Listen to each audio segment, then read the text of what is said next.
السلام علیکم فرینڈس، آج میں آپ کو بتاؤں گا آلو کے بارے میں۔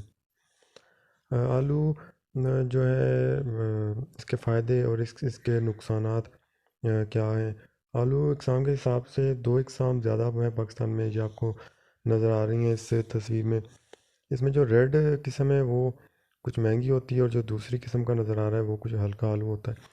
اس کے اگر ہم افادیت کے حساب سے آئیں تو اس کے مزاج کے حساب سے یہ سرد خشک ہے دوسرے درجے کا، اور یہ خود آلو جو ہوتا ہے یہ قابض ہوتا ہے، مگر اس کا جلد جو ہوتی ہے اس کے اوپر سے کھال جو ہوتی ہے وہ قبض کشا ہوتی ہے۔ اس لیے آلو کہتے ہیں بنا چھلا ہوا آلو استعمال کرنا چاہیے، اچھی طرح دھو کے، کیونکہ اس کی جلد میں زیادہ افادت ہوتی ہے۔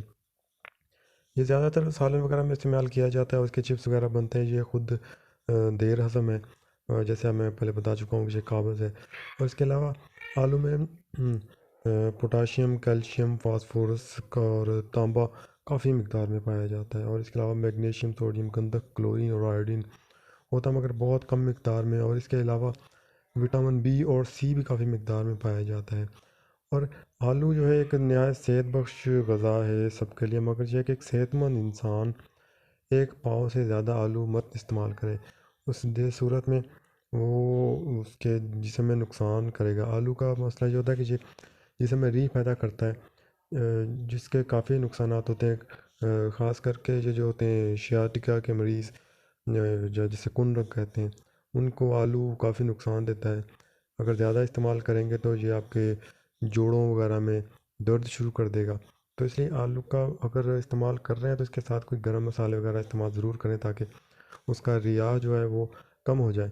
اور اس کے فائدوں کے حساب سے اگر یہ جو لوگ ویلڈنگ وغیرہ کا کام کرتے ہیں، ان کی آنکھوں میں اکثر انفیکشن ہو جاتا ہے، تو پھر کیا کیا جاتا ہے کہ آلو کو کاٹ کے آنکھوں پہ رکھا جاتا ہے، تو اس سے کافی جلدی آرام ملتا ہے۔ اور اس کے بعد اگر جلد جل جائے تو اگر کاٹ کے آلو کو جلے ہوئے مقام پہ رکھا جائے تو وہ جلن کو فوراً دور کر دیتا ہے۔ اور کچھ کہتے ہیں کہ عورتیں جو جلد کی چھائیاں وغیرہ ہوتی ہیں، اس طرح آلو کو کاٹ کے اس پہ رگڑتی ہیں، جس سے ان کی چھائیوں میں بھی کافی فرق پڑ جاتا ہے۔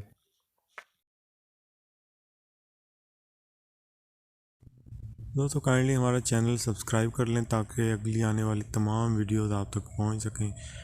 دعاؤں میں یاد رکھیں۔ اگلی ویڈیو تک کے لیے اجازت دیں۔ بہت بہت شکریہ۔ اللہ حافظ۔